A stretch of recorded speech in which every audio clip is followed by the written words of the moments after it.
All right, I'm ready. Good evening. I'm Dr. Emmett Brown. I'm standing on the parking lot at Twin Pines Mall. It's Saturday morning, October 26, 1985, 1:18 a.m. And this is temporal experiment number 1. Come on, Einie. Hey, boy, get in there. That boy. In you go. Get down. Get your seatbelt on. That's it. Whoa. Okay. Please note that Einstein's clock is in precise synchronization with my control watch. Got it? Right, check, Doc. Good. Have a good trip, Einstein. Watch your head.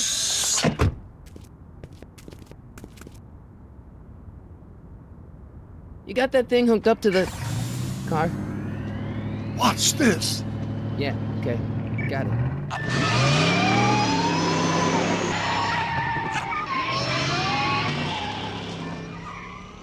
Not me. The car. The car.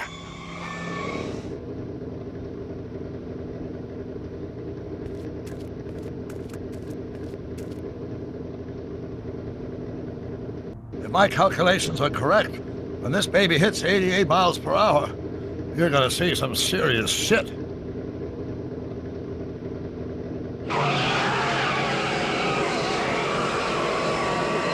Watch this, watch this.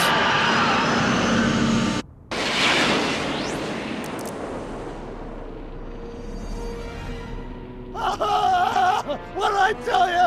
88 miles per hour! The temporal displacement occurred at exactly 1:20 a.m. and 0 seconds! Hot Jesus Christ. Jesus Christ, Doc. You disintegrated Einstein. Calm down, Marty. I didn't disintegrate anything. The molecular structure of both Einstein and the car are completely intact.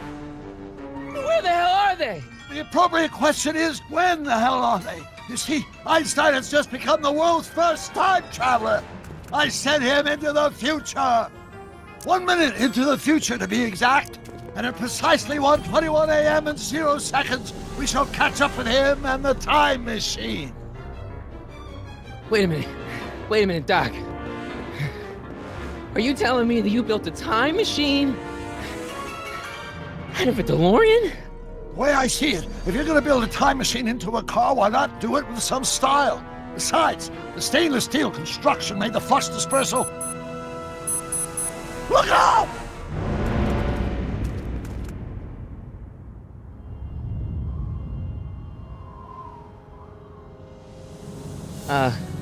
Doc? Huh, that's peculiar. Where's the car, Doc? It should have caught up with us 27 seconds ago. Doc, what happened to Einstein? No need for concern. It's probably just a minor miscalibration of the time circuits. Marty, could you get my notebook? It should be in the toolbox.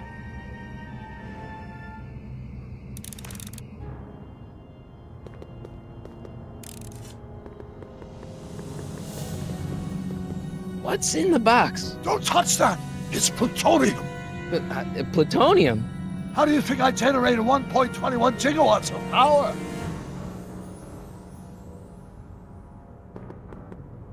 Notebook. Got it. Flux capacitor? That's it! What the heck's a flux capacitor? My latest invention. The thing that makes time travel possible. In this notebook, I've detailed the nearly 3 decades of scientific breakthroughs necessary to build a working time machine. If it ever fell into the wrong hands, the consequences could be catastrophic. Let's see. It's mass equals I times Z, and E equals the square root of... Doc, something's way off here.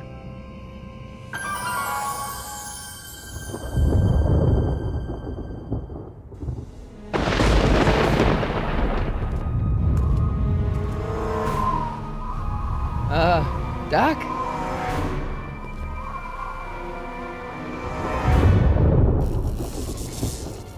Great Scott!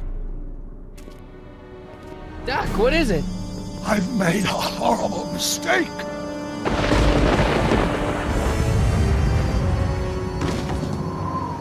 Doc! No! I'm sorry, Marty. Doc, come back! Doc!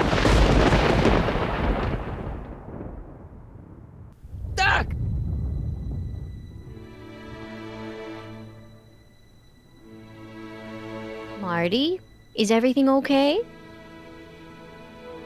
Yeah, Mom, it was just a nightmare. I was in the past, and Doc was there. Well, you're safe and sound now, back in good old 1986. But you'd better get up. Your father's waiting for you. Huh? Weren't you going to meet him over at Doc's? Holy crap, I'm late!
Dad, are we too late to stop the sale?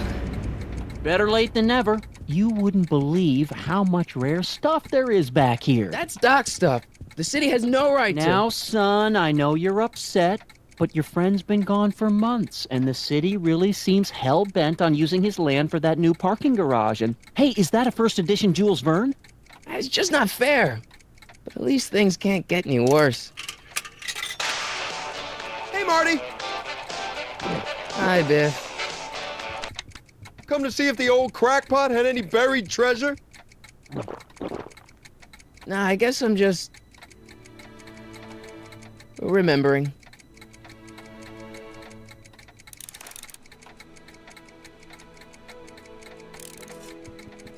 I'd better stick around. Doc might have left something important behind, and he wouldn't want it to end up at Biff's place.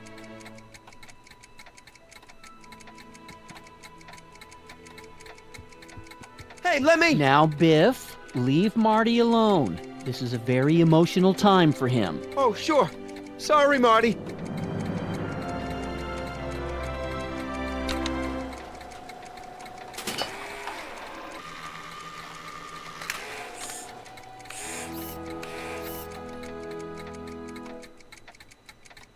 I miss Einstein. A fish tank? I never knew Doc raised fish. Doc's fish had weird taste and decor. I kind of like Doc.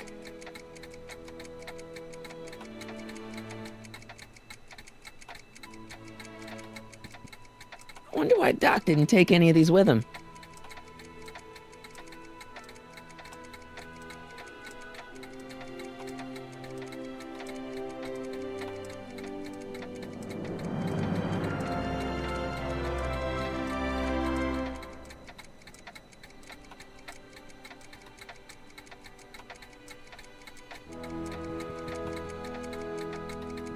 Jennifer'd like that. She's into old stuff.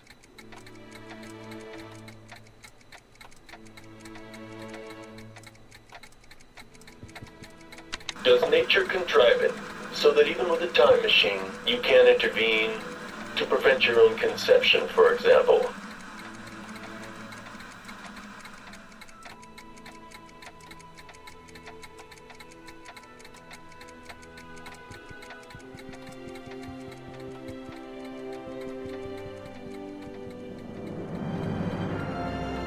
It took me forever to repair this thing after I blew it out last time, and now some jerk's gonna pick it up for pennies.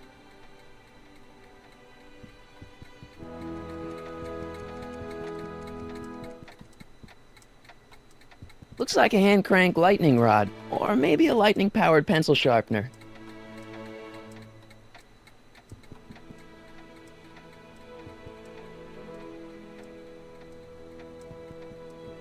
Feels like that was a lifetime ago.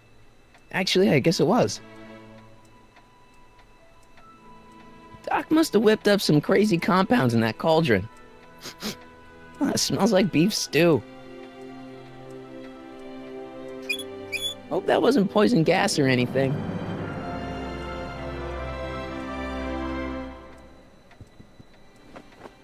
Hey, let me try, Marty. Now, Biff, let Marty have his turn. You got it, Mr. McFly.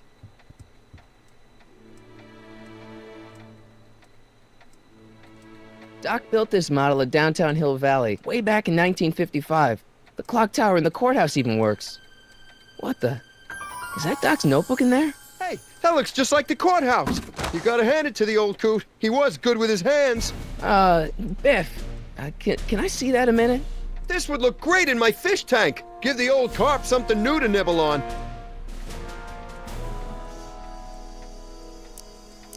You know, you and my folks go way back. Yeah, so? So how about letting me have that model courthouse, for old time's sake? No, I think I'll keep it. Give it here, Biff. Well, well, look at what we have here. Looks like plans for something. What's a flux catheter? It's none of your business. Doc asked me Brown's worm food, kid. But this looks like it might be worth something. Ha!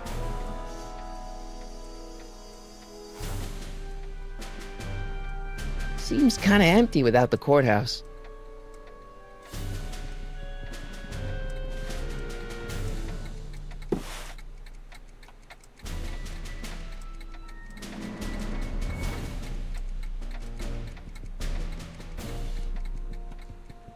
Hey, Dad, why's my guitar got a price tag on it? Sorry, son. Must have been an overzealous clerk. Just pick it up. I'll iron things out with the bank.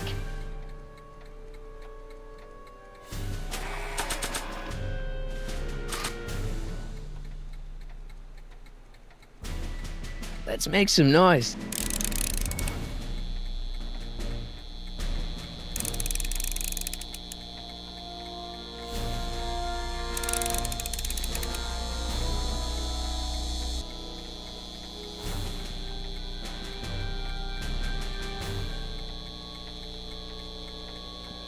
It took me forever to repair this thing after I blew it out last time, and now some jerk's gonna pick it up for pennies.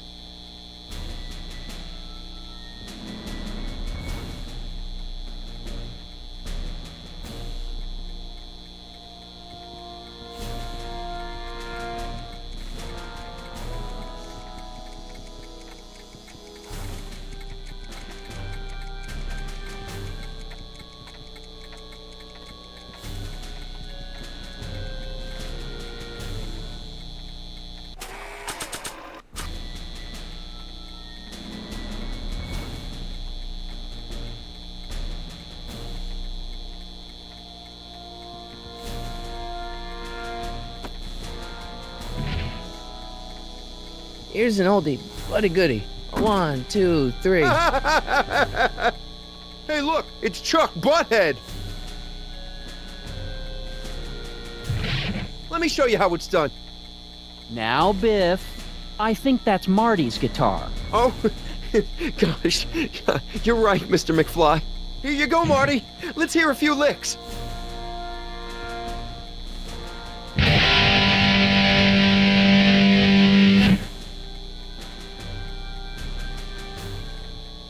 Man, you kids have ruined rock and roll.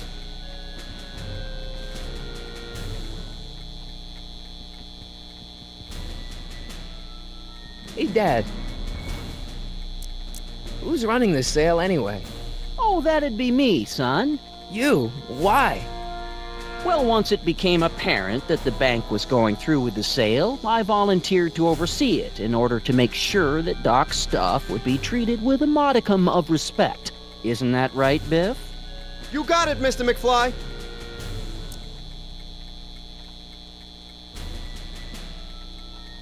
I'm telling you, this sale is a joke. Doc's only been gone for a few months, and I happen to know. Yes, you've told us he's not dead. He's on a trip. Let's say you're right. Have you considered that this trip may not have been entirely voluntary? I hate to say it, but Doc's run up some pretty sizable debts around town. Maybe he's just hiding from his creditors. You got Doc wrong. Sure, maybe he's not so good with money. That's just because his mind's always on bigger things. But he's still a straight-up guy. He'd never run away from his problems. Well, you know him better than I do, son, but the bank is within its rights to sell off his stuff. Maybe you should try to find some things to remember him by before Biff grabs them all. About Biff, Dad, I know you're trying to help. He talks a big game, son, but he's not so tough. I've been dealing with him a long time. Believe me, I can handle him. So can I. I guess you can. Okay, son, I'll stay out of your way, but you know where to find me.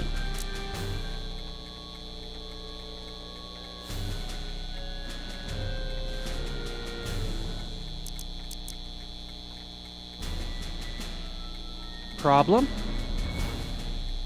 Biff? He's got this thing, see, and I really need to get it back. If he stole something from you... No, it's one of Doc's notebooks. He found it first, but... Oh, well then I'm not sure what to tell you. I guess you'll just have to appeal to his better angels or something. Or something.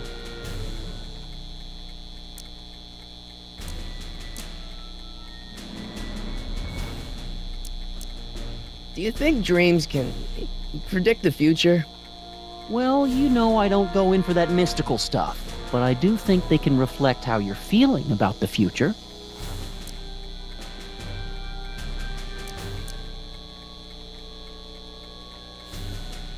Do you think dreams can predict the future? Well, you know I don't go in for that mystical stuff, but I do think they can reflect how you're feeling about the future. Do you think dreams can predict the future? Well, you know I don't go in for that mystical stuff, but I do think they can reflect how you're feeling about the future. That notebook is Doc's legacy. I've got an obligation to protect it. Now, hold on a minute. Didn't you just get done telling me Doc's still around? Off traveling somewhere? Yeah? Then how is it your obligation to protect his legacy? You can't have it both ways, Marty. If Doc's alive, he can protect his own legacy. Do you think dreams can predict the future? Well, you know I don't go in for that mystical stuff, but I do think they can reflect how you're feeling about the future. I'll keep looking around. Thanks, Dad.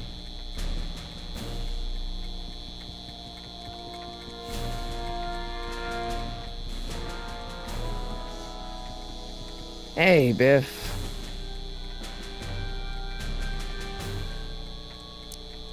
I just can't let you keep that notebook. It's dangerous. What, is it set to explode or something? Well, in a way. I'll take my chances.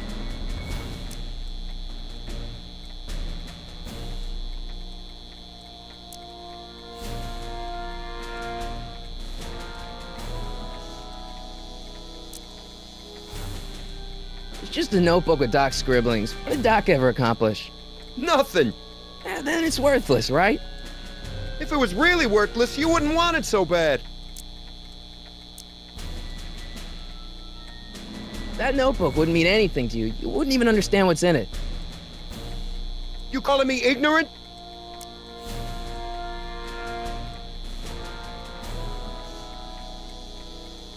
I'll pay you for it. How much? Not enough. I only want that notebook because, well, I'm sentimental. It's like a piece of Doc. Doc's dead. Time to get over it and move on.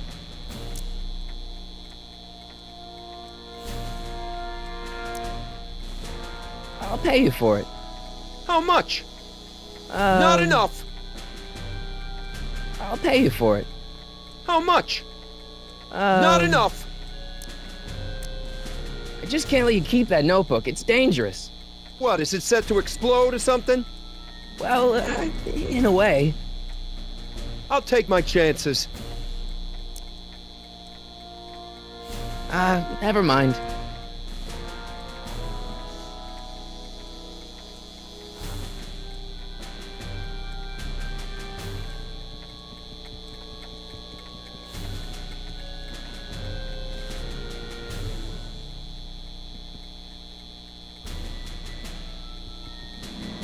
And now, something your kids are really gonna like. Thanks for warming them up for me, butthead.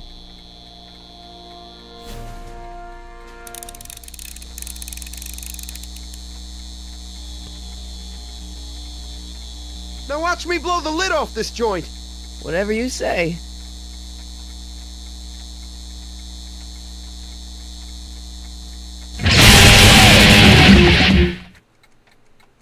Rock on, Biff. Oh, shit.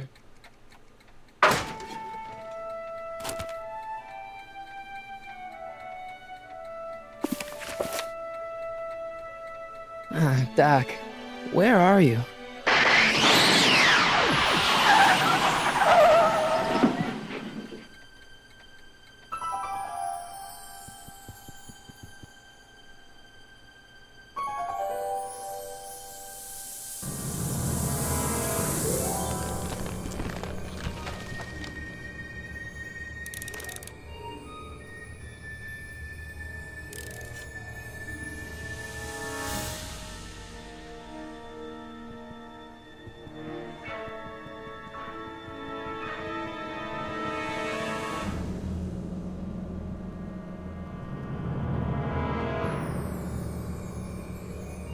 Doc?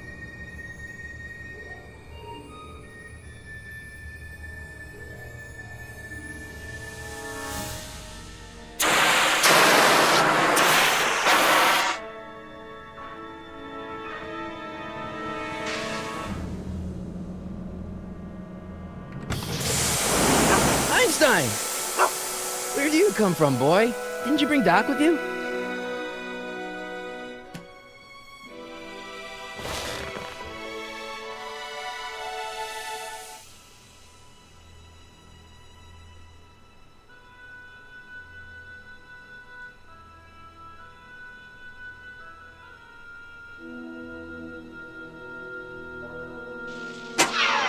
Looks like the time circuits still work. Now I only need to know when to look for Doc.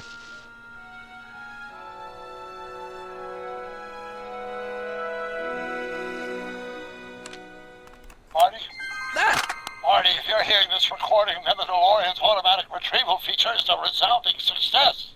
Automatic retrieval? In case of my failure to return to the DeLorean within an allotted time, I programmed the time machine to jump to these four-dimensional coordinates without me. As you are well aware, time travel is an inherently risky activity, and despite my elaborate precautions, there's always a possibility that I could land in trouble sometime. And that sometime is now, or then, or maybe later. He's in trouble. Marty, you come to my rescue in the past, or was it the future? Anyway, I'm relying on you to do it again. Please take the DeLorean back, or forward, to whenever it is I'm stuck in time. When you get there, I'm sure you'll figure out what to do. That's it? Aren't you gonna tell me when that is? Just go to the date specified on the time circuit readout under the heading marked Last Time Departed. Good luck. Right. Last time departed. Oh, jeez. Come on. Crap! Oh, great. How am I supposed to find him now? Okay, Doc, I know I haven't seen you in a few months, but I'm pretty sure this isn't your shoe.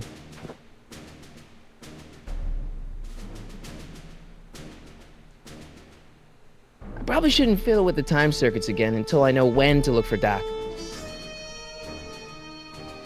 I can use those to enter a date into the time circuits.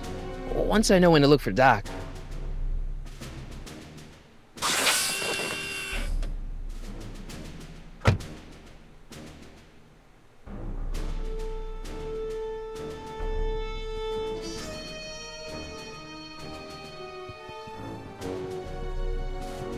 What kind of trouble is Doc in, Einie?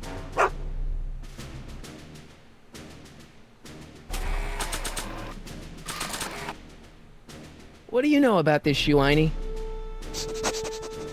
Great Scott! I think he's onto something.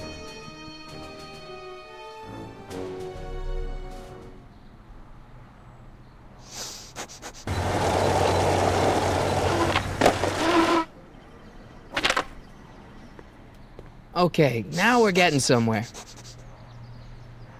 How's this supposed to lead me to Doc, Einie?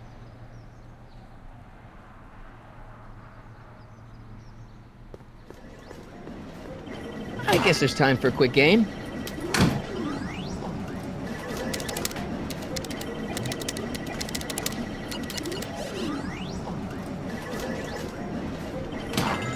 Okay, now I'm ready.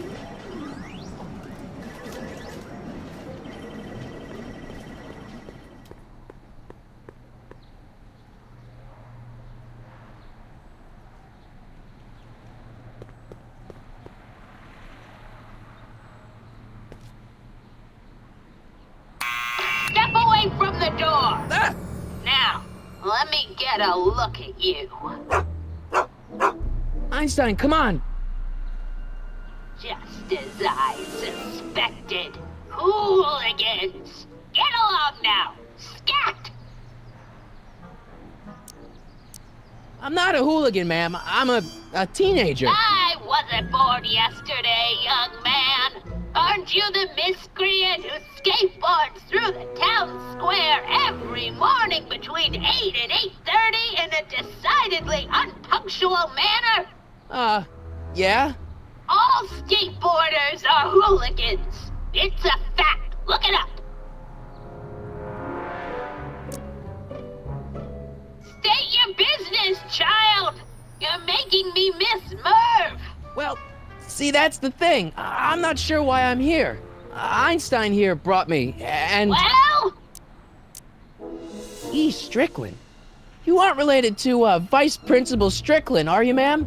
not that it's any of your business, but I'm his sister, Edna. Oh, and you're one of those McFly slackers, aren't ya? Yes, what's old man Strick? I mean, what else has your brother been saying about me? Nothing I couldn't have deduced from myself, slacker. Can you let me in? I've got something to show you. What is it? Let me see.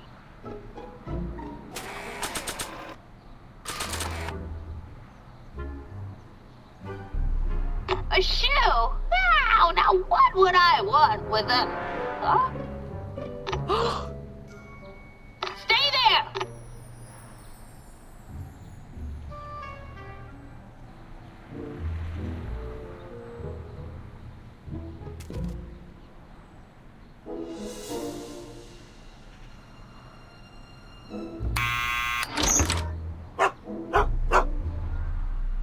Leave that creature outside!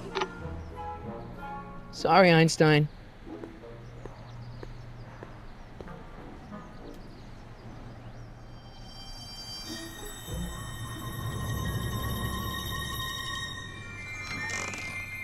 Well, took you long enough. There's a lot of stairs. To return the shoe, I mean. I lost it ages ago. You can put it down next to the other one. Much better. So neat and orderly. I suppose you'll be wanting some sort of reward now. No, All I've got is tea and candy. But... I'm sorry I called you a hooligan. I try not to jump to conclusions, but after all, 9 out of 10 people in this city are hooligans. It's a fact. Look it up.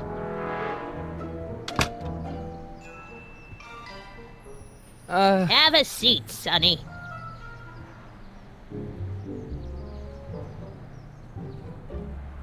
Hey! You kids! Put out those cigarettes!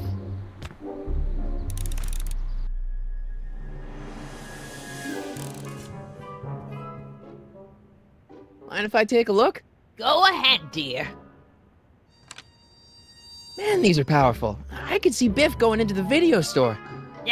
You wouldn't believe the filth that boy watches. Yeah, he's nothing but an out-of-control hedonist, just like his father. If there's a clue to finding Doc out there, I'm not seeing it. I don't even know where to start looking.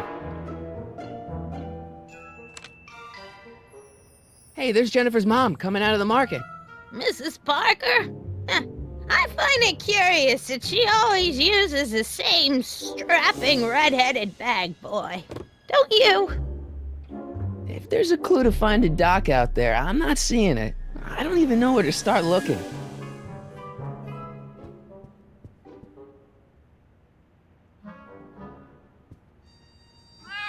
Oh, I wouldn't do that if I were you. Miss Pretty Whiskers is very particular about who handles her food.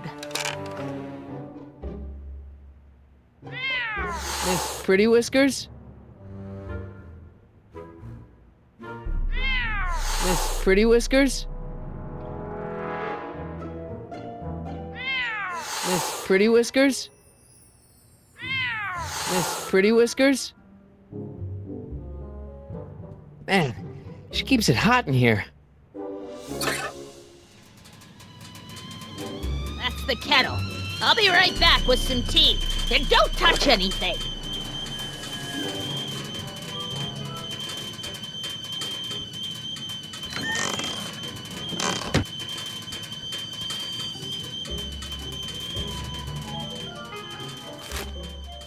Juveniles collide with manure truck. Nice picture.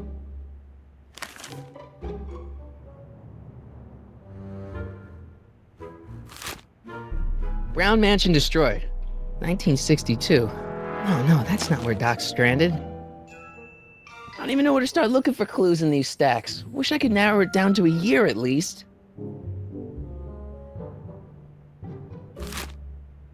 Firm announces plans for Lone Pine Mall, Peabody Ranch to be rezoned for commercial development. I don't even know where to start looking for clues in these stacks. Wish I could narrow it down to a year at least.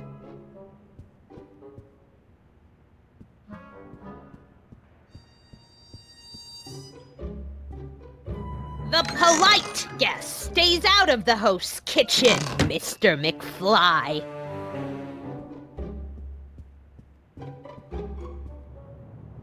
Yeah, that's peculiar. The water still hasn't come to a boil.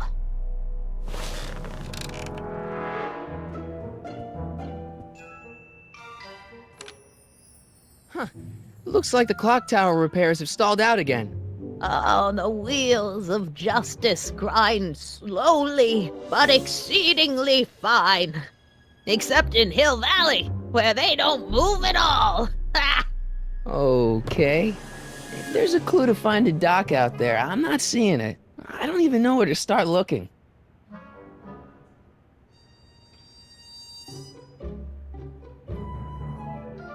Miss Strickland? Jack! Diane! I know what you're doing behind that tree! Yes? Do you remember when you lost your shoe? Shoe? That shoe over there. Oh, that shoe! Huh. Aye, what a nosy Nelly! No one likes a busybody, you know. But Oh, fine, let me think about it. Yes, I remember. I lost it in a scuffle with a dog. Oh, when was it? Oh, yes, the day that speakeasy burned down. a speakeasy in Hill Valley? Don't act so surprised, young man. Your generation doesn't hold a copyright on moral depravity, you know. Sin has been on the prowl in Hill Valley since the day it was founded. Wow, a speakeasy. That must have been wild. Is it true they used to drink gin out of slippers like my grandma said? Don't romanticize the past, young man. Prohibition was a time when gangsters ruled the town while honest citizens quaked in their beds.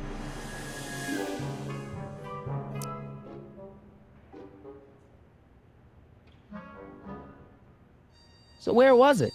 That speakeasy that burned down, I mean. That was ages ago. If you're looking for bootleg hooch. No, I'm just curious, that's all. I'm a student of history. Student of history, my Aunt Fanny. Yeah, your generation of hooligans and slackers could give two ripe figs about history. Miss Strickland? Oh, video store! Huh? The speakeasy used to be hidden in plain sight down there in the town square, right where that disgusting videotape rental store squats today. So the video store building must have gone up after the speakeasy burned down. The following year, as I recall. So the video store building must have gone up after the speakeasy burned down. The following year, as I recall. What's with all these newspapers? This is my personal archive. I've got every issue of the Hill Valley Telegraph ever published. Get out! Every single issue? From 1871 to the present. If it happened in Hill Valley, you'll find it in my stacks.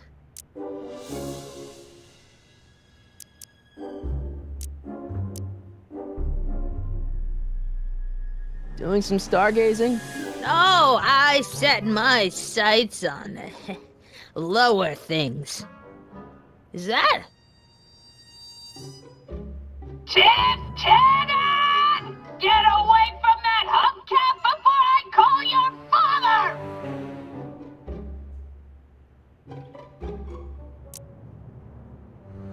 Don't let me keep you from your business. You there! Don't even think about tossing that Kleenex on the ground!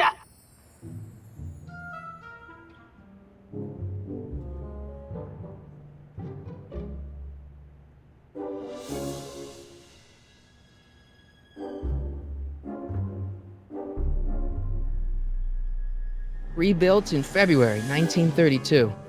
So the fire must have happened before then. But when? I need a date! Don't look at me. I'm far too old for you.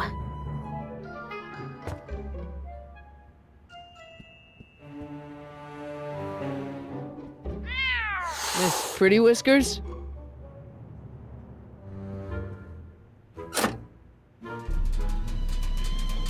There's the whistle! Surely the water's boiling by now.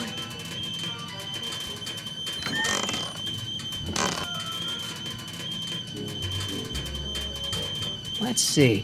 Ground broken on site of former speakeasy, singer vanishes, Hill Valley Expo delights crowd, soup kitchen exposed. Here we go. Speakeasy arsonist slain.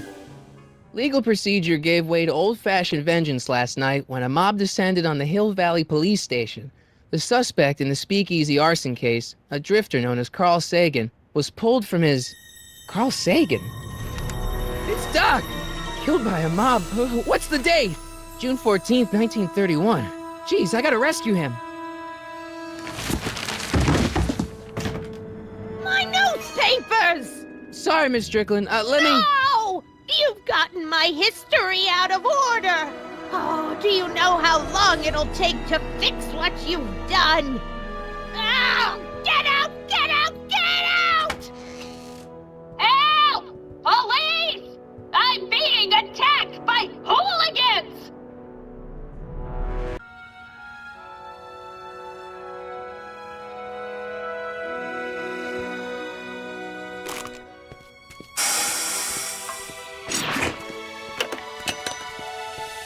Marty! Where you been, son? And what are you doing in that getup? Didn't I tell you? I got the lead in the school play. We're doing... Grapes of Wrath? Right. Oh, Steinbeck! Who are you playing? Never mind, you don't have to explain. I'm sure whatever it is you're up to, you know what you're doing, right? I hope so. Hey, sometimes you gotta go out on a limb for the ones you love, right? Wish my dad had understood that. You won't stay away too long. You'll barely know I was gone.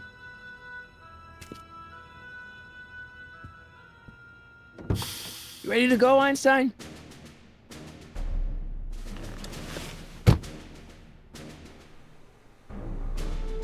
I've got to turn on the time circuits first. Time circuits, on. Flux capacitor, fluxy.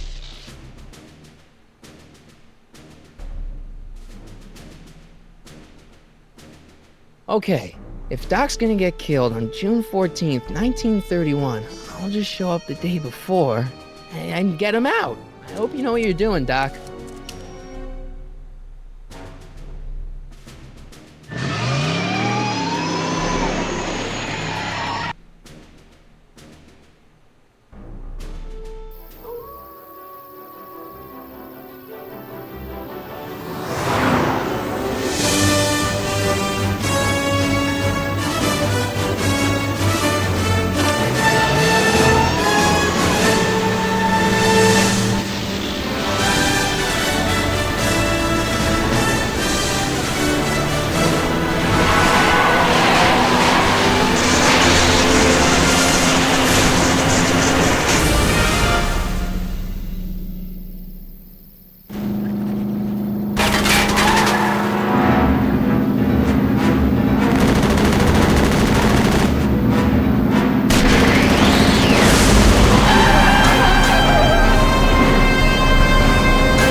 Einstein, where'd you go now, boy?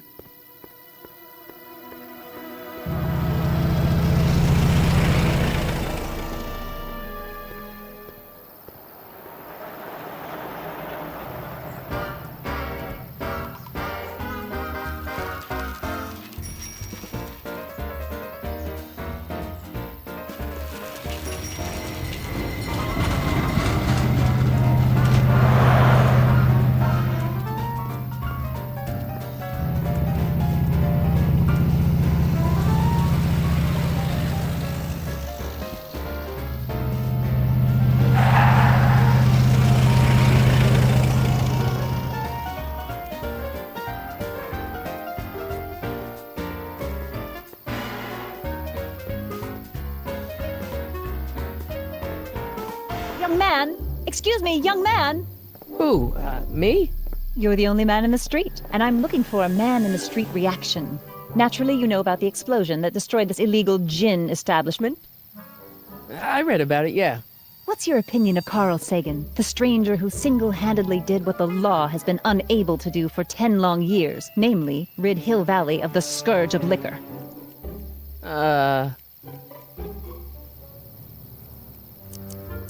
You can mark me down as a supporter. The young man said, flashing a boyish yet virile grin. Hill Valley needs more upstanding youths like yourself. Do you have a message for the vicious gangsters who still roam these streets, no doubt plotting to corrupt our citizens with another den of booze, sin, and debauchery?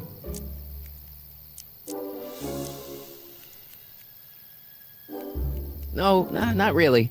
That's the spirit! Destroy them with indifference! If we refuse to patronize their establishments and glorify their wicked exploits, they'll soon be exposed for the pathetic wretches they are! May I get your name? Yeah, it's... Sonny Crockett. Thank you for sharing your candid opinions, Mr. Crockett. Edna Strickland, Hill Valley Herald. I know. I met you back. I'm familiar with your work. You read my column? How sweet!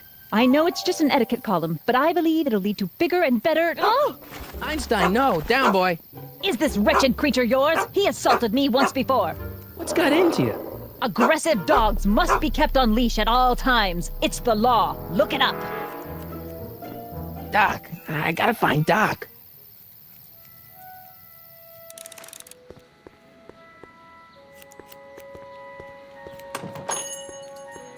Hey, can I get some moose? What does this look like? A hunting lodge?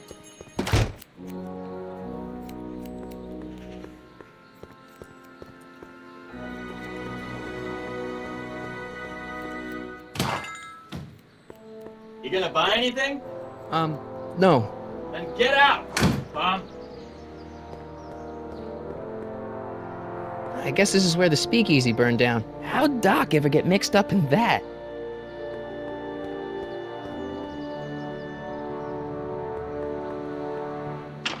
Hello? No solicitors! Gale, Zemeckis, and Fine. Attorneys at law. No solicitors.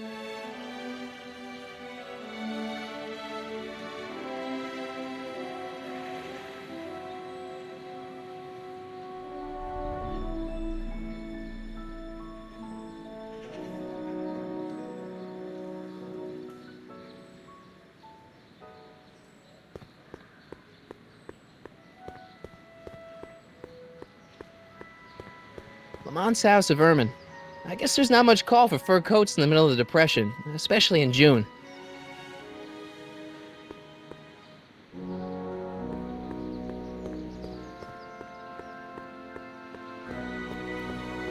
Hill Valley Stationers. Wow, this place has been around forever.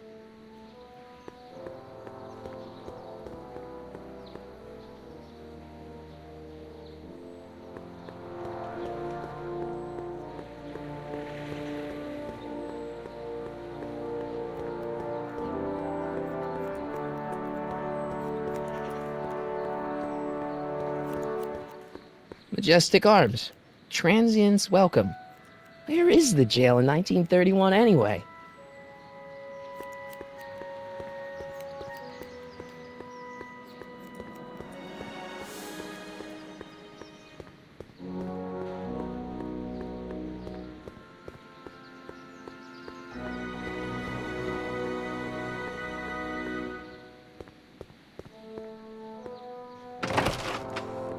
How can I help you, sir? Without any money, I don't really have any business in there.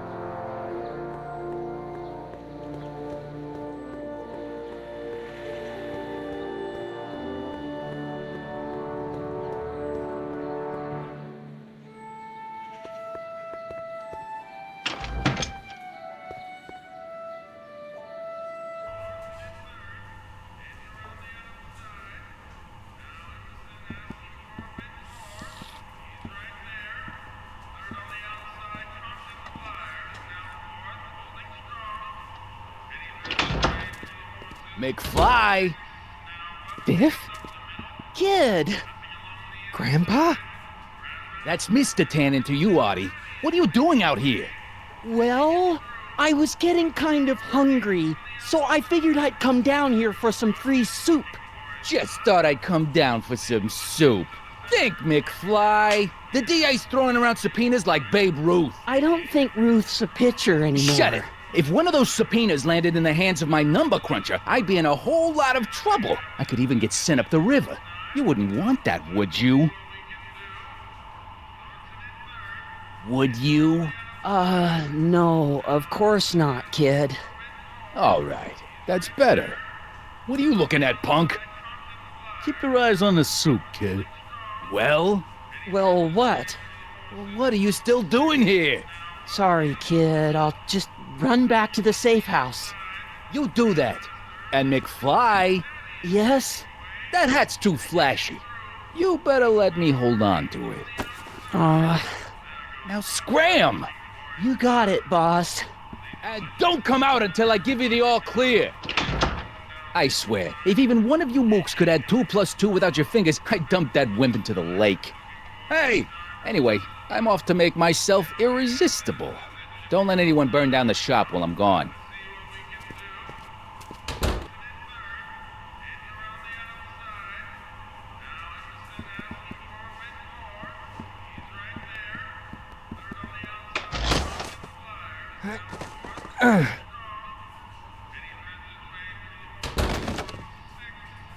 There's no way I'm gonna keep that door open without some help. Those who once ate delicacies are destitute in the street. Cheery. Eli thought she was drunk and said to her, "How long will you keep on getting drunk? Get rid of your wine." Eli should mind his own business.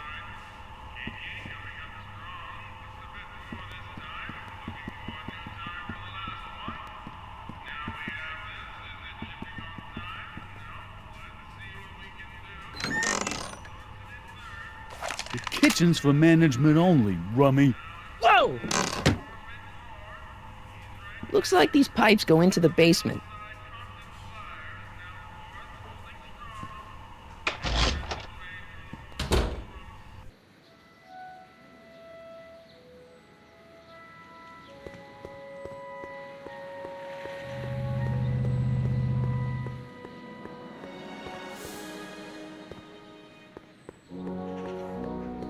Sisters of Mercy Soup Kitchen. Come for the soup, stay for the salvation.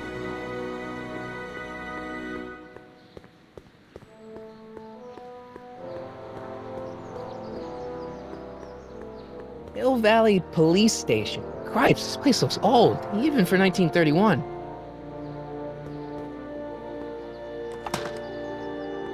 Who are you and what do you want? Can I talk to, Carl Sagan? Are you his lawyer? No. Then scram.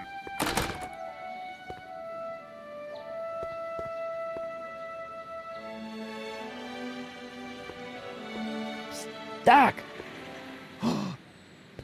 Marty! Doc! What are you doing here? You sent for me, Doc. I did? When? May 14th, 1986. 1980? The automatic retrieval system, of course. I'd almost forgotten about that. So what's our plan for getting you out of here? Plan? We don't need a plan. We don't. Not in the slightest. The police picked me up for that speakeasy fire a couple of weeks ago, but the DA hasn't got a case. They're releasing me tomorrow morning. So basically, I traveled 50 years into the past to deliver your car? Sorry about that, but it's so wonderful to see you. We have a lot of catching up to do. Yeah, you might want to hold off on that, Doc. Great Scott! I'm going to be gunned down by gangsters on the steps of the courthouse. Why would they do that? Guess they didn't approve of my burning down their speakeasy. Very funny, Doc. Maybe now we should come up with a plan? A plan? Right. But what? Why don't we tell the authorities? Tell them what? That my friend from the future has proof that I'll be murdered tomorrow? They'd ship us both off to the loony bin. And trust me, you don't want to see the inside of a 1931 insane asylum. Why don't I take the DeLorean, go back in time before you were arrested, and stop you from getting caught in the first place? Don't even think about it. Without my unjust incarceration, the events that sent you into the past might never happen, resulting in a paradox of continuum-shattering proportions. Jeez, we've been back together for 5 minutes, Doc. You're already talking about the end of the universe. I've missed that. Don't be ridiculous, Marty. I was only referring to the end of the universe as we know it.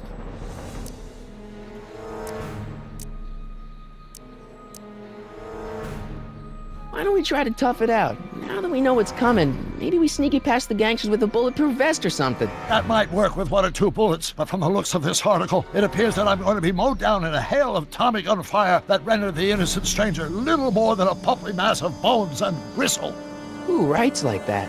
According to the byline, one Edna Strickland. I should have guessed. Hey, maybe I could talk to the gangsters. Tell them they're about to shoot the wrong guy. I don't think the criminals of this era are going to be very receptive to a complete stranger telling them that their secret assassination plan is misguided, do you? Well, I suppose I could just get some dynamite and break you out of jail. No, that's far too dangerous. Not just to me, but to random innocent people in the past. The repercussions could be... That's it! What's it? My rocket-powered drill. You have a rocket-powered drill? Not yet. I haven't built it yet. You've lost me, Doc. Listen, a few months ago, my 17-year-old self sent in a patent application for a rocket-powered drill. I abandoned the project after I never heard back from the patent office, but the prototype should be nearly complete. Great, I'll just run back to your lab and... No, I said nearly complete. You'll need me to help you finish it. How the hell am I supposed to sneak a half-finished rocket-powered drill into your cell? Not me! 1931 me! Wait a minute, Doc. You want me to convince your 1931 self to build a rocket-powered drill to break you out of jail? Precisely! Won't talking to yourself cause, irreparable damage to the space-time continuum or something? It should be fine. I've already invented the idea of the rocket drill. You've just got to goad my younger self into finishing the prototype. How am I supposed to convince your younger self to finish the rocket drill? Just tell him I need to break his older self out of jail? Absolutely not. Whatever you do, you can't tell my younger self anything about time travel. I won't come up with the inspiration for the flux capacitor for another 24 years. Then what am I supposed to... Just be your charming self. From what I remember, I'm a pretty easygoing kid, so enlisting me in a scientific adventure should be a piece of cake. Okay, let's say I go along with this crazy idea. Where can I find you? I mean, the other you. How should I know? It was over 50 years ago. Why don't you go over to the soup kitchen next door and give my house a call? They'll know where to find me. Soup kitchen. Got it. Just stay away from the soup. It'll cause irreparable damage to your digestive system.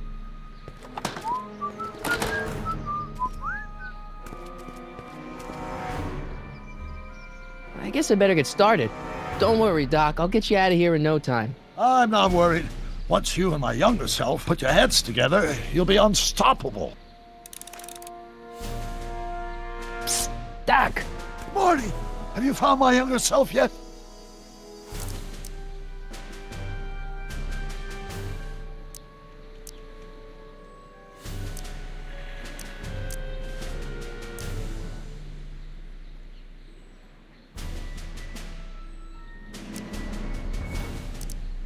How do you remember this phone number after 50 years? It's a mnemonic for a dirty punchline I learned when I was 12. Now, get to the soup kitchen and find out where I am. Where have you been all this time? I missed you. I've missed you too, Marty. But I thought it was important to let you live your own life for a while, free from the insanity of time travel. I gotta admit, it was nice to not have my family history blowing up in my face for a few months. Besides, I've been busy raising my own unpredictable teenagers. How'd you wind up in jail in 1931 anyway? During my trip to the past, I decided to look into one of Hill Valley's unsolved mysteries. The fire at the speakeasy. Exactly. I thought I was safely hidden across the street. But when the fire started, there was a tremendous explosion, and I was knocked unconscious by a stray brick. When I woke up, I was here in jail, charged with arson. That's horrible. I know. Worse yet, I still don't know who started the fire.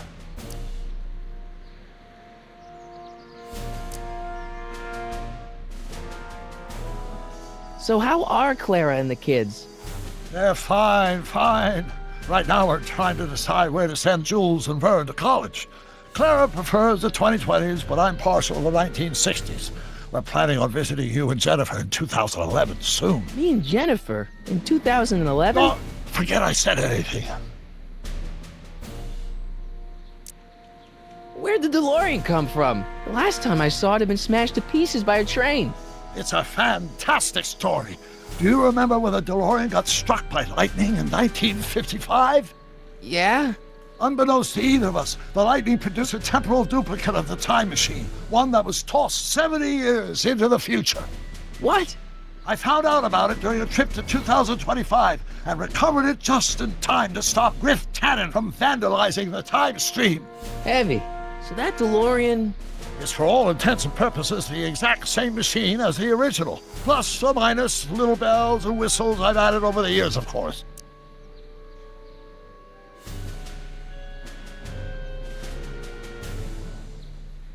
So, what were you doing in 1931 anyway? Oh, Oh, nothing terribly exciting. Indulging in a little personal nostalgia, picking up a few rare out-of-print books to surprise Clara on her birthday, solving a historical mystery or two. The usual. The usual? You lead a pretty unusual life, Doc. It's an unusual universe, Marty.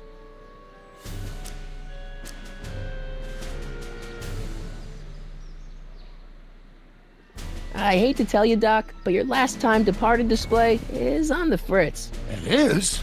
So how did you find me? I found one of Edna Strickland's shoes in the DeLorean. How did one of her shoes get in the DeLorean? Einstein took it from her. He did? How strange. ID almost never attacks people. Not without a good reason, anyway. How'd you wind up in jail in 1931 anyway? During my trip to the past, I decided to look into one of Hill Valley's unsolved mysteries. The fire at the speakeasy. Exactly. I thought I was safely hidden across the street. But when the fire started, there was a tremendous explosion, and I was knocked unconscious by a stray brick. When I woke up, I was here in jail, charged with arson. That's horrible. I know. Worse yet, I still don't know who started the fire.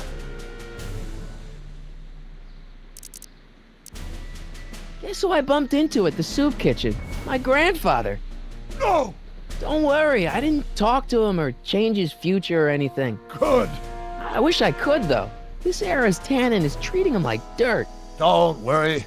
If history plays out as it's supposed to, he'll soon be out from under Kit Tannen's thumb and free to live out his life as a humble accountant with your grandma. What was her name again? Sylvia. Right, Sylvia.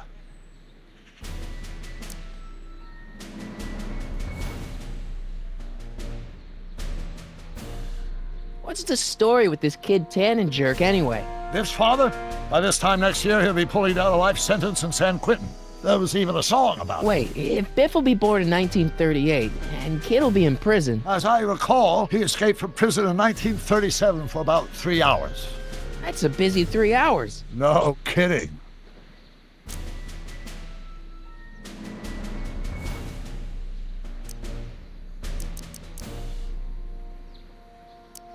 How do you remember this phone number after 50 years? It's a mnemonic for a dirty punchline I learned when I was 12. Now, get to the soup kitchen and find out where I am. Hang in there, Doc. Not the best choice of words, Marty.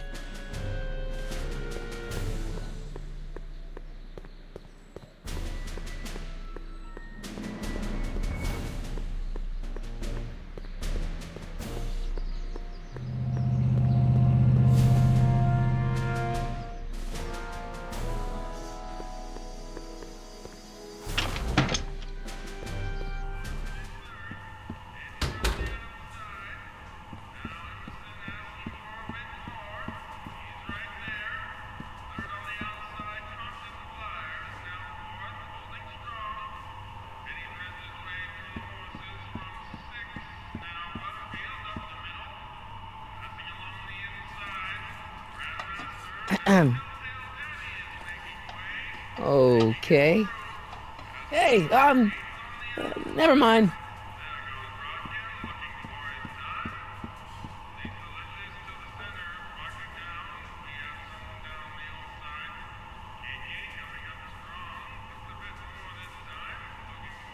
For we were born only yesterday and know nothing, and our days on earth are but a shadow. Actually, I won't be born for about 40 years.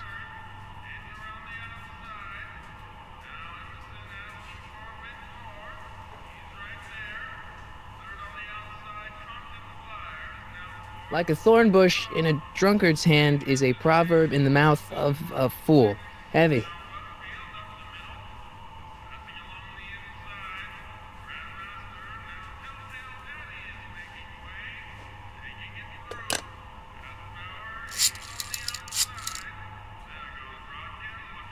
Brown residence? Hi.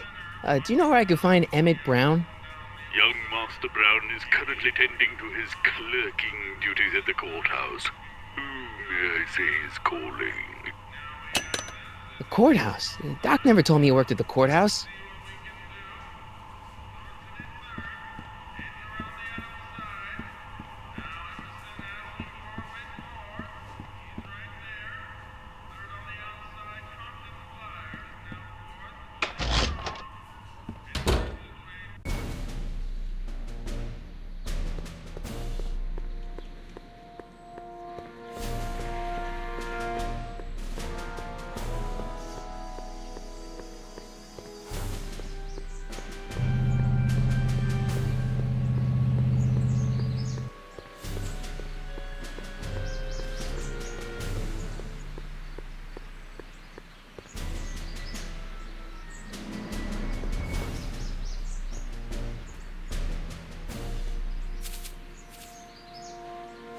Hey, how you doing, Einie?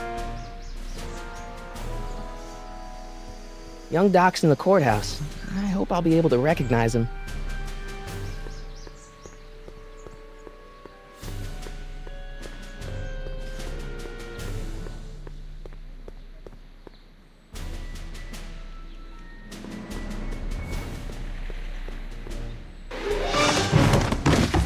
Don't touch those! These are very sensitive legal documents. Nobody is supposed to handle them but sworn officers of the court. Judge Brown says so. Judge Brown? Doc. Nice to meet you. I'm, Sonny Crockett. Emmett Brown. But I am a law clerk, not a doctor. Now please get out of my way. I have important business to transact. Naturally, h2 of a multiplied by the inversion of h has to come out less than expectation value of a, right? No. What am I missing here? Or do we take h as stand for the limiting line operator? But in that case, h to the a multiplied by the inverse of a might well be equal to a's expectation value, but only if the coefficient of friction remains constant and the gravitational constant is variable. Wait, is that even possible? Oh, let's start over. Force equals mass times... Oh, think, Emmett, think. H to the a multiplied by the inverse of a. H to the a multiplied by the inverse of a.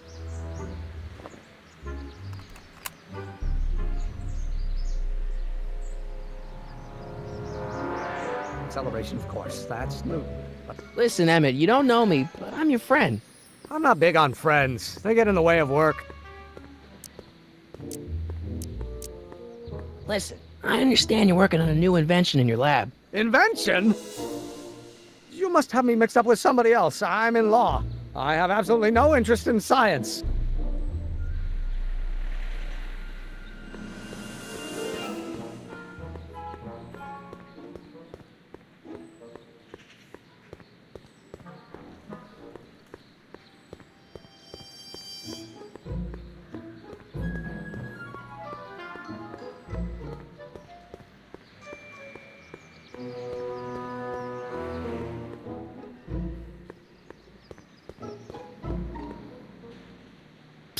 Doc! Morty! How goes the escape plan?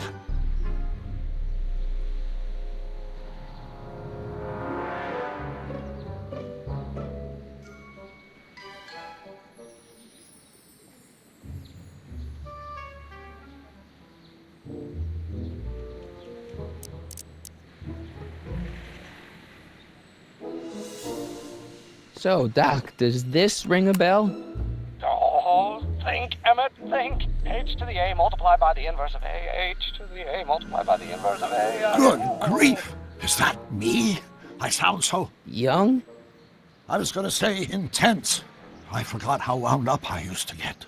Yeah, but what are you muttering about? Oh, that's easy. It's Ivanov's conundrum. Just tell my younger self that H equals the Hamiltonian operator. Won't giving him the answer mess up the time stream? Only if it turns out that reality is actually nothing more than a holographic illusion created by the interplay of subatomic particles on a vast two-dimensional membrane. So... It'll be fine.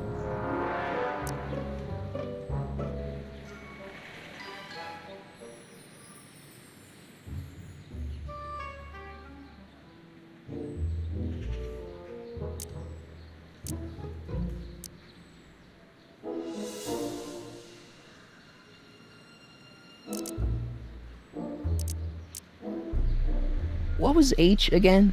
The Hamiltonian operator. Got it. Hang in there, Doc.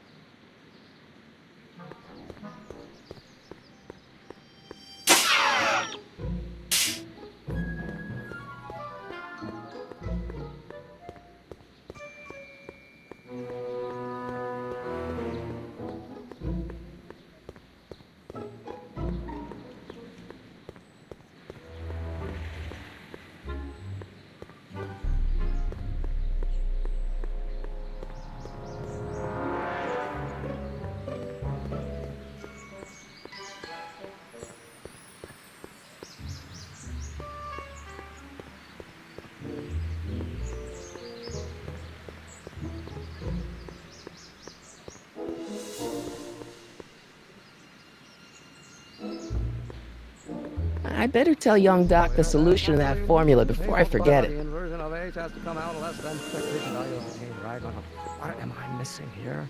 Or do we take H to stand for the Hermitian lineup? Come on, wait up a minute. You again? Can't you see I'm busy? Maybe H equals the Hamiltonian operator. What did you just say? I said maybe H equals the... Hamiltonian operator? Yeah! Great Scott! If H is the Hamiltonian, then H to the A multiplied by the inverse of H can only be the same as the expectation value for A. That's it! That's the solution to Ivanov's conundrum, the problem I've been wrestling with in my head all week! I'm sure you would have figured it out by yourself in a day or two. The way you figured out how to build that rocket-powered drill. Where did you learn so much about science? Well, it's like this. You know about my rocket-powered drill? Then there can only be one explanation. What? You're from the patent office!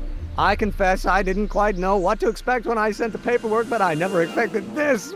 Welcome! I'm at your service. What can I do for you? Can I see your rocket-powered drill? Of course, of course! Naturally, it's just a scale model, but it's nearly operational. I can show it to you, say, first thing in the morning? Nah, that's no good. I need to see a full-size model. That's fully operational. Whoa! Tonight. Otherwise, we'll have to award the patent to a competing inventor, Dr. McCoy. It can't be done! I mean, it might be possible to construct a full-size working model in that time frame, but I haven't got the main ingredient for the fuel. I'll get it for you. What is it? 190 proof grain alcohol. And you know how difficult it is to get a hold of alcohol these days. Especially now that someone's blown up the speakeasy. And besides, there's no way I can get off work until I've delivered this subpoena. Part of the investigation into the business affairs of Kid Tannen. Is it vitally important you see that rocket-powered drill today? Yes. Is it vitally important you deliver that subpoena today? Yes! Listen, I'll help you deliver it, and I'll see to it you get the alcohol you need. It'll help you get that drill finished by tonight. Deal? Deal. Here's the subpoena. I've got to subpoena my grandpa? It's Kid Tannen. Hey, I just saw him at the soup kitchen yelling at Arthur McFly. I'm not surprised. Arthur does the books for his business. What kind of business? That's what the DA is trying to find out. Let's go talk to him. No! Why not? Kid Tannen can tell us where Arthur's hiding. Yeah, well, he can also have us fitted for a Chicago overcoat.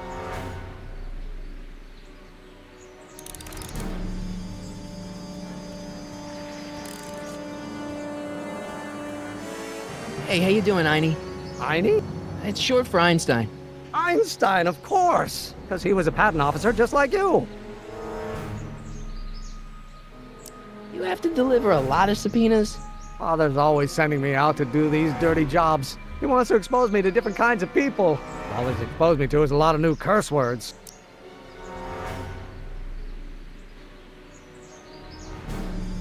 If serving subpoenas is such dirty work, why don't you just say no? Look, what's the worst thing that can happen to me on this job? You could get shot. Yeah, well, believe me, that's nothing compared to what I'll get if I mouth off to my pop. Any idea where we could find Artie? Not a jot. If only we had a way of tracking him.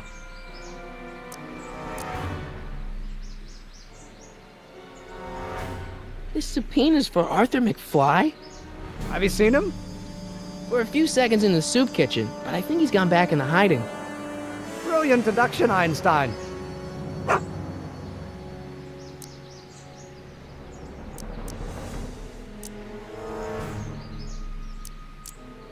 about Kid Tannen? What do we know about him? He's loud, he's obnoxious, he's not very bright, and he doesn't like anybody getting in his way. Yep, that's a Tannen, all right. This might be a stupid question, but couldn't you have designed your rocket-powered drill to run on fuel that, isn't illegal? Illegal? What does law have to do with science? Science has its own laws. You, of all people, should know that. But couldn't you tweak your engine design a little so it runs on something else? Like what? I don't know, gas maybe? Gasoline? Yesterday's news. You'll see. By 1940, automobiles will all run on pure alcohol. Some of us down at the patent office are wondering, what made you think of a rocket-powered drill? Ah, that'd be Journey to the Center of the Earth by Jules Verne. It was a revelation. Yeah, that's kind of what we figured.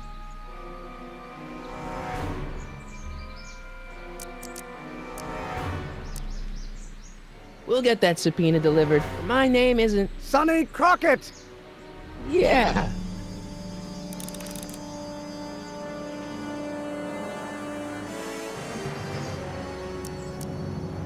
What do you know about Arthur McFly? Certified accountant. Graduated Hill Valley 5 classes ahead of me. Seems like a nice fellow, actually. How did he get mixed up with a guy like Kid Tannen? Who knows? Sometimes people find themselves stuck in situations they can't get out of. Have you read The Time Machine? H.G. Wells? Not yet, but it's on my list. We'll get that subpoena delivered.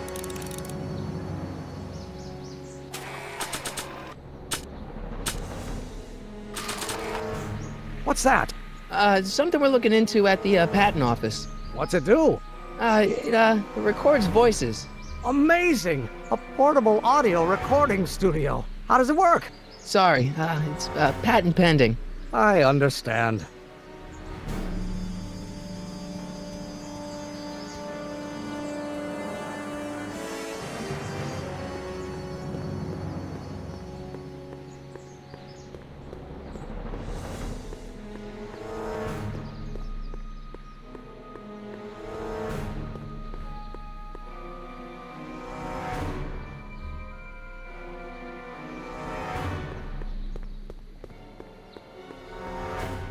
What the hell, Matches? You got kiwi all over my socks! Sorry, boss. Get out of here! How about you? Huh? I'm sitting at a shoe shine booth. You walk up. Either you're here to shine my shoes, or you got a death wish. Which is it?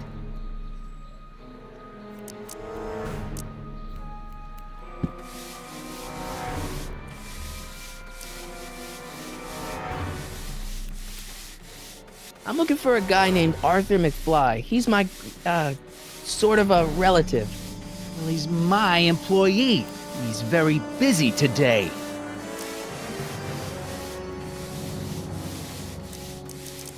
Since you're Arthur's boss, you know where he is, right? He's at the, office.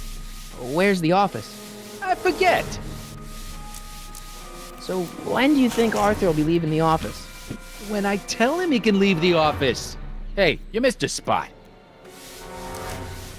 Isn't that Arthur McFly's hat you're holding? It was McFly's hat. Now, it's my peanut ball. Can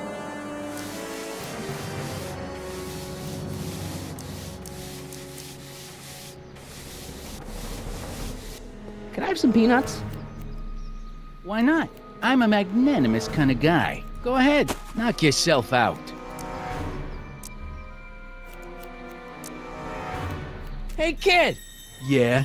What the hell is that? Hey!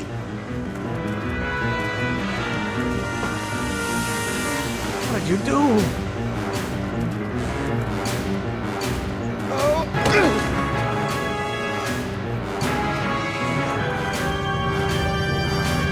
Give me that hat, you lousy crook! Emmett!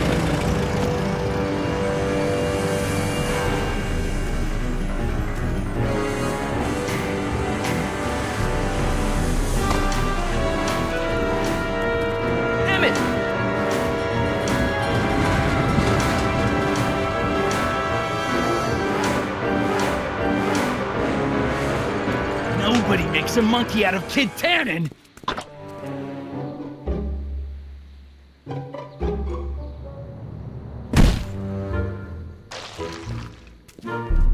Ow! Fix me up!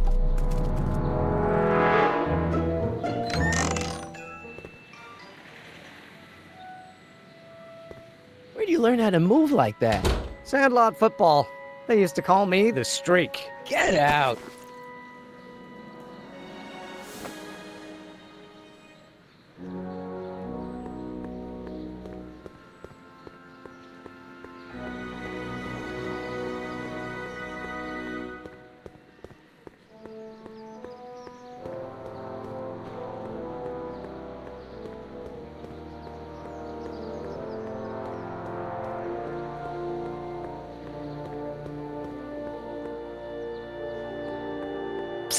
Doc!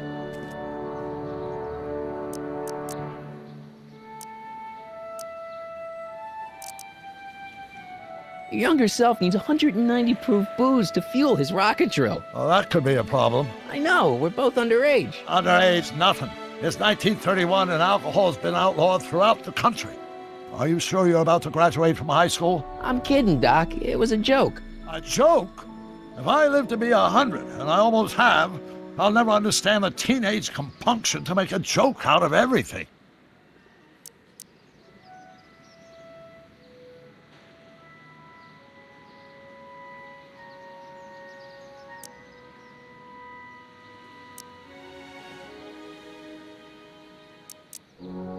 Got any advice for dealing with Kid Tannen? Stay as far away from him as possible.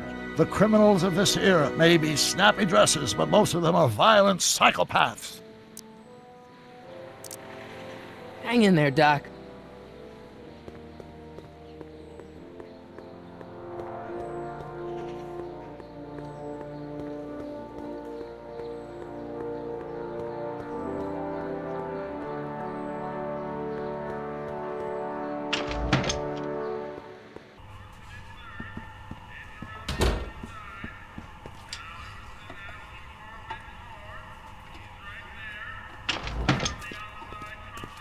Hey, Q-Ball. What? The truck just arrived with a fresh shipment of, soup. Soup? Soup? Well, this is the regular soup, and this is the special soup. Right. Special.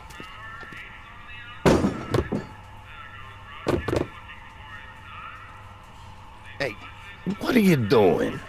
I'm spicing up the soup. It's my secret recipe. Listen, this ain't the Savoy, and we ain't here to feed these bozos no fancy soup. The boss has got a business to rebuild, so knock off the goofing and mind your post. All right. Just try the soup. Well? I can see why you want to keep this a secret.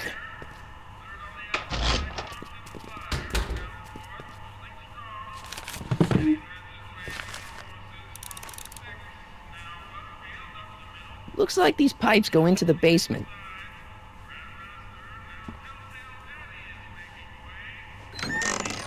Hey, where do you think you're going? The kitchen? The kitchen's for management only, rummy.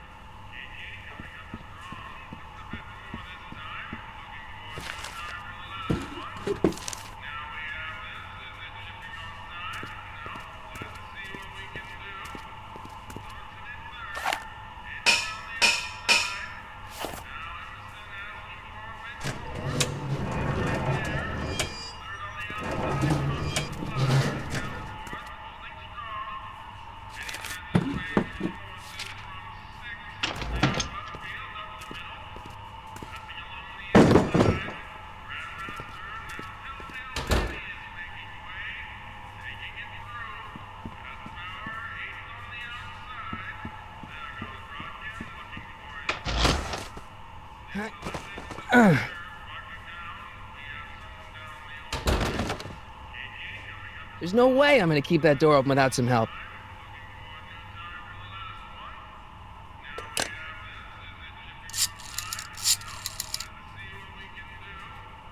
Brown residents?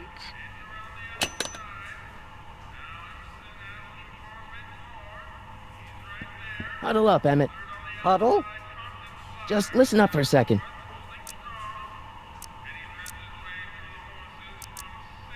Any ideas about how to get the hooch? Hooch? The alcohol, Emmett. One might come to the conclusion that the hooch is being hidden in some of those barrels. You're probably right, but which ones? Now, if I could get my hands on some of those barrels, I could weigh them and compare their specific gravity. Specific gravity? Come on, Emmett. Kids' goons aren't gonna let us do an experiment on their barrels. Oh, I suppose you're right. We'll just have to ask the guy behind the counter. What? Ask him if any of his barrels are filled with illegal moonshine? Get real here. Well, I imagined a modicum of subtlety would be used. Subtlety. Right. Emmett, I can't get into the door over there. Those tables are jamming it shut. The door? So your plan is to just waltz in there and take a barrel of alcohol? No, of course not. That would be stupid, right? I'll say. Still, I'd like to get that door open. I can't do anything from out here. Well, it's a simple matter of physics. A lever, some sort of stop. Let me see what I can come up with.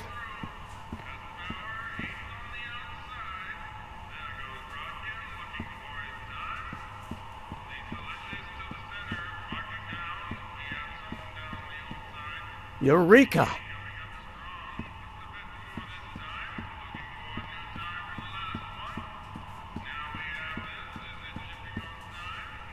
I hope Doc Jr.'s thingamabob holds out.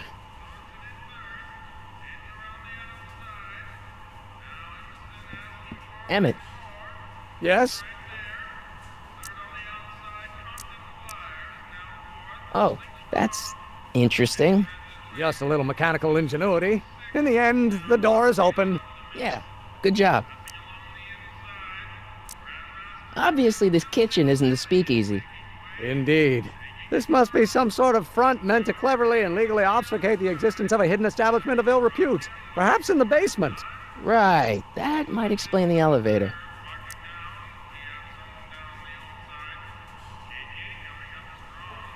We'll score that hooch somehow. I'll keep cogitating.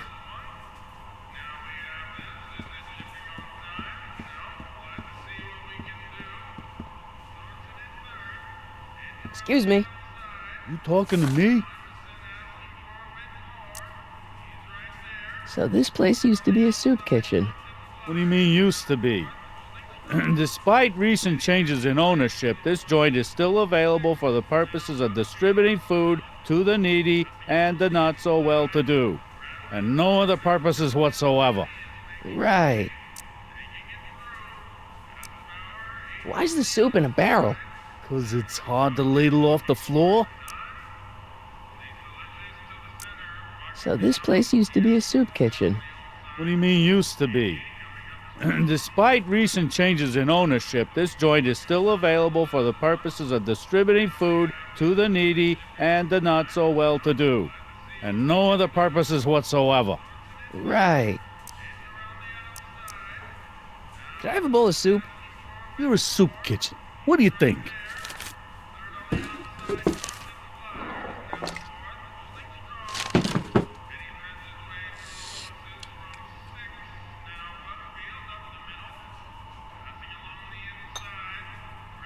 What kind of soup is this? It tastes like... Scrolle ribollita? I was gonna say week-old cabbage. Everyone's a critic. Look, all I got to work with is this 2-bit soup in a barrel and spice rack that hadn't been restocked since the Coolidge administration. What do you think I should do to perk this slop up? Let's see. Have you tried... giving the soup a little heat, maybe? Why, is it getting cold? No, I mean, like chili powder. Muy caliente. Oh, bit of a tough guy, huh? Actually, I like it spicy too, but it's gotta be edible for the common folks. Come on, a little dash isn't gonna kill anyone. Aw, heck. You got moxie, kid. Let's spice it up a bit, shall we?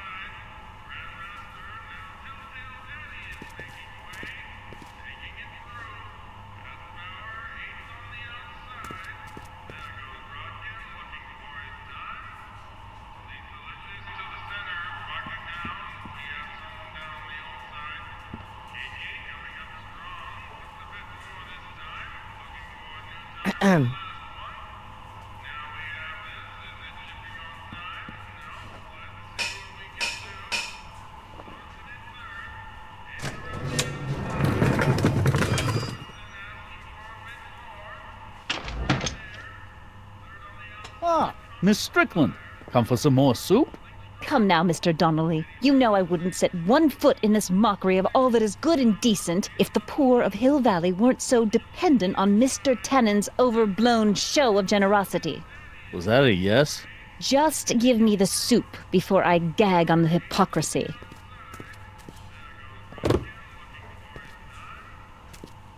I'll tell the boss you said hello.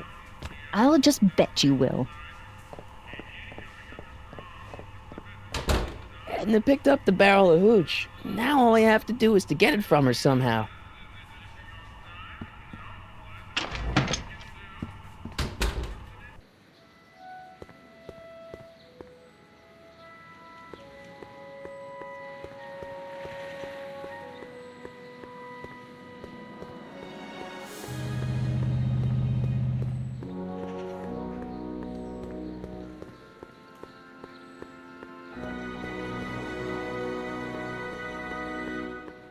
Psst, Doc!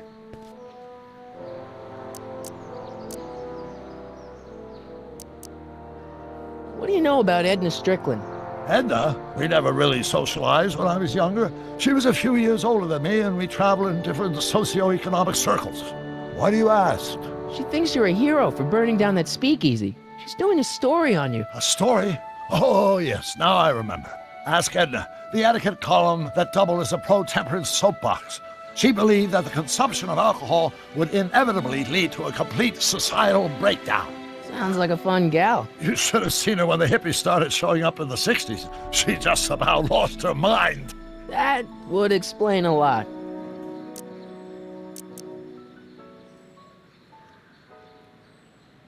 I know this really isn't the right time or place, but I found your notebook. Ah, so that's where I left it. Why'd you bring it here? Because the bank's selling off all your stuff. They can't do that. That's what I keep trying to tell them. Well, you hold on to it for safekeeping. We'll deal with my financial situation in 1986 after we save me from a grisly death in 1931. Hang in there, Doc.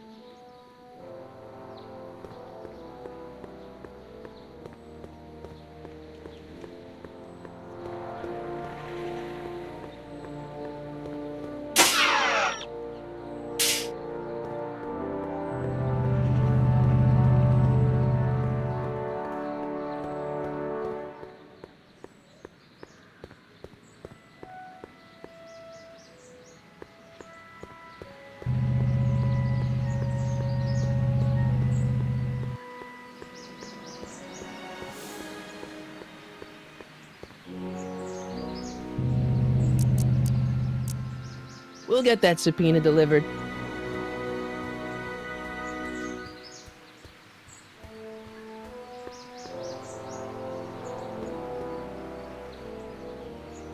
We'll get that subpoena delivered.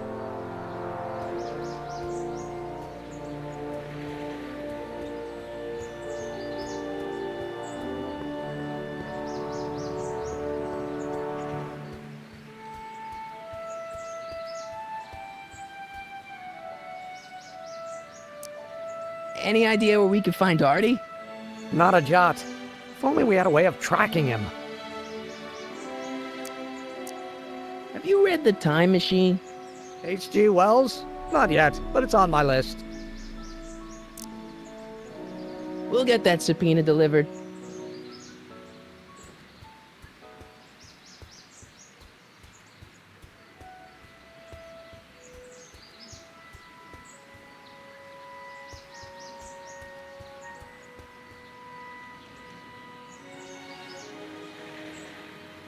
Handsome dog. He belongs to you? No, he's your dog. Typical neighborhood stray. Theorize, Einstein. Can you theorize for me?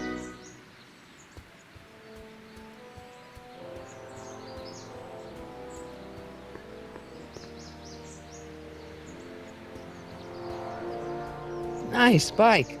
Huffy? Huffy? I'm not huffy. I'm passionate. Passionate about justice, safety, law, and order. Never mind. Hey, Miss Strickland. Oh, hello, Mr. Crockett. Try not to draw any undue attention my way. I'm on the trail of a hot new scoop, as we in the newspaper business say. What's the scoop? I've heard rumors that something shady is going on at the Sisters of Mercy soup kitchen. It's under new management, you know. And oh, we mustn't jump to any conclusions, not till the facts are in. I hope to heaven it is just a rumor. That soup kitchen is the front line in the good fight. If it goes bad, what will happen to the Stay Sober Society? Not to mention all the charitable institutions that depend on me for soup deliveries.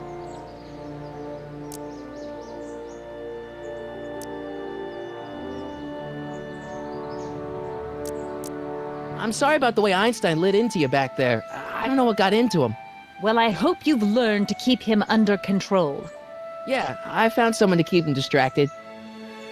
Very good. Now let's see if you know your multiplication tables. You make hot soup deliveries? It's one of my many small contributions to the good cause. Healthy bodies, healthy souls, or so one hopes. I pick up barrels of hot soup at the kitchen, and I deliver them hither and thither. Hill Valley Orphanage, the St. Francis Xavier Ranch for Unwanted Children, Foggy Mountain Home for the Incurably Insane, Shady Acres Rest Home. Oh, I can barely keep track of them all. It's a very big job.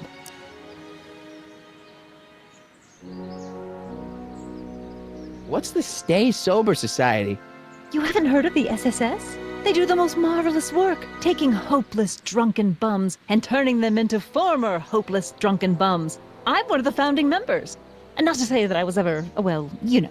Anyway, we've always met in the cellar of the Sisters of Mercy soup kitchen, but for some reason the new managers don't want us down there, so we're stuck. We've got nowhere to meet.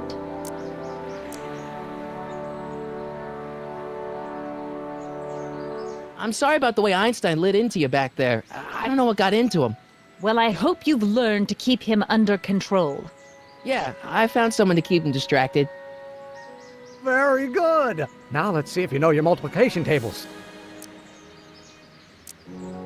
I know a place where the Stay Sober Society can meet. Oh? Where? The Brown residence. You mean Judge Brown's place? Yeah, I happen to be good friends with his son Emmett, and he's told me the judge would love to lend his place out for, you know, good causes like yours. Really? Why, that's the most generous, public-spirited offer I've received in a month of Sundays. Please tell your friend Emmett we accept. And the offer couldn't have come at a better moment. It's almost time for the meeting to begin. Did you finish the story you interviewed me for? About Carl Sagan? Yes, but those pig-headed editors at the paper rejected it. They said my story was slanted, and that I was glorifying a suspected arsonist. As if their stories aren't always glorifying the criminal vermin that run this town. This whole thing makes me so mad I could spit. Though of course I never would. There's an ordinance against it, and it's so untidy.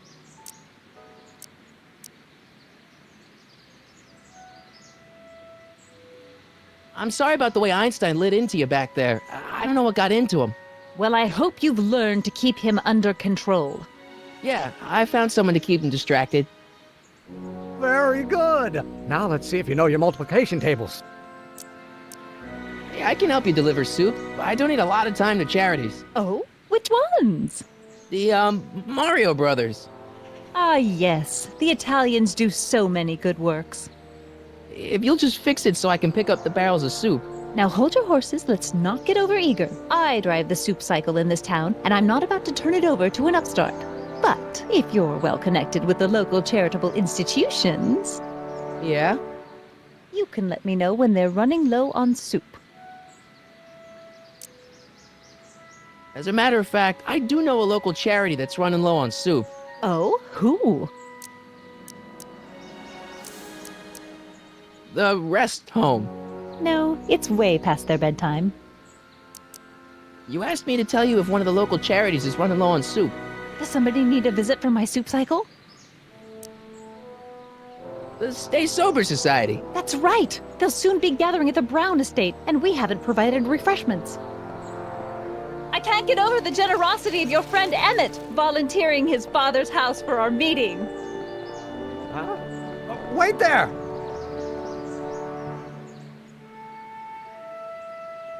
Sonny! What in the name of Thomas Alva Edison do you think you're doing? Don't you get it? You need alcohol to run your drill, right? Those bootleggers at the soup kitchen won't let us get our hands on any of their hooch. But we can get Miss Strickland to pick it up for us and deliver it right to your door. No, out of the question. Why? I can't just let strangers invade my parents' house. What do we know about these people?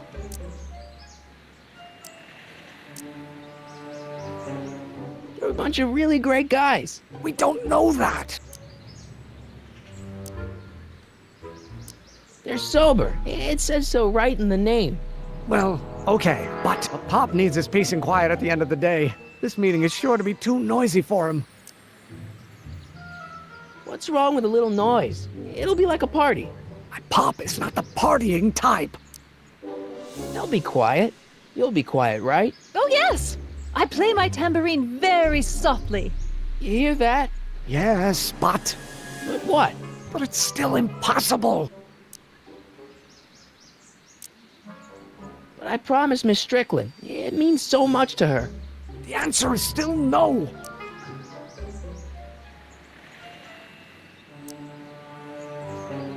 But think of the Stay Sober Society. What'll happen to them? They can all fall off the wagon for all I care.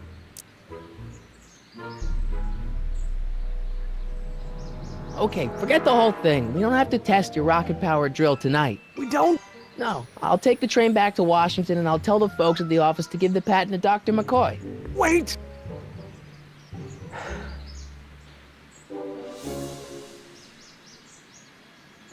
You will instruct the members of the society to wipe their feet before they come inside. Then you are Emmett Brown. I thought as much. You have such a righteous face. Edna Strickland, I don't know how to thank you for your generosity. Pleased to meet you. The feeling is mutual.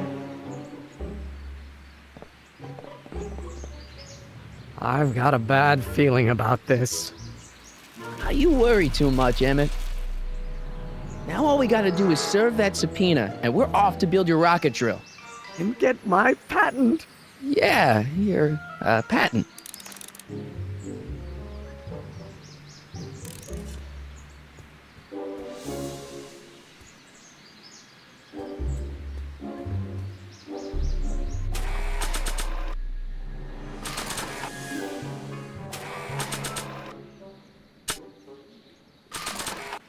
Nah.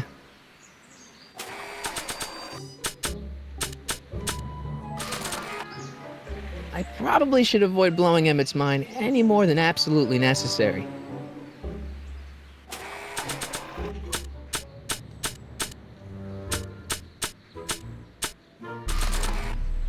Nah.